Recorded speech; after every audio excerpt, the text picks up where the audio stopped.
agiert der Sportfreund Matthias Dögel mit der Holle vom Holzhauser Flur, das ist die Schwester zu meiner Diensthündin und die Vize-Weltmeisterin. So, und hier kommt eine kleine Situation, die Suche nach dem Scheintäter.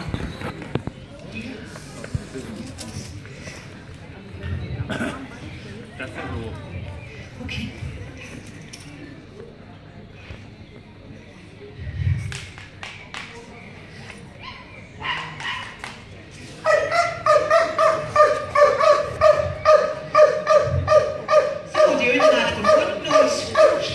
Personen müssen durch Bellen angezeigt werden, so dass der Hundeführer weiß, wo diese Person ist. Das ist im Hundesport und bei der Polizei genau dasselbe.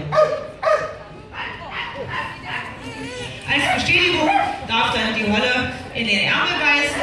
Wie gesagt, das ist hier keine aggressive Handlung, sondern einfach nur eine beuteorientierte Handlung und der Beutetrieb ist sehr nah mit dem Jagdtrieb verwandt.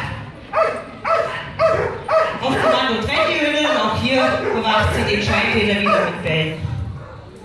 Auf Kommando stellt der Hundeführer seine Hündin ab, lässt den Helfer zurücktreten, um zum Beispiel eine Durchsuchung zu machen. Ne? Man sieht sehr augenscheinlich, dass er einen Stock, also ein gefährliches Mittel mit hat.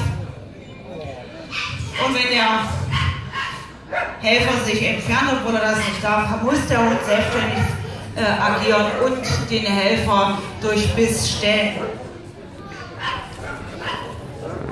Auch hier wieder das Trennen auf Kommando und die Bewachphase über das Bellen.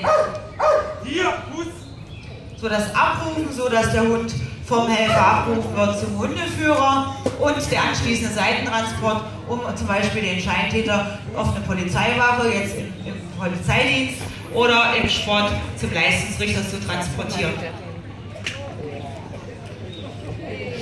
Auch hier ist es wichtig, dass die Hündin die ganze Zeit den Helfer beobachtet, dass falls er einen Angriff macht oder abhaut, dass er sofort zuschlagen kann. Und hier sieht man sehr deutlich, dass es ihr nur um den Ärmel geht und dass der Helfer mit ihr um den Ärmel kämpft. So, das war unsere kleine Vorführung der Diensthunde und der Sporthunde. Ich hoffe, es hat Ihnen gefallen. Ansonsten würden wir noch für Fragen für Sie zur Verfügung stehen.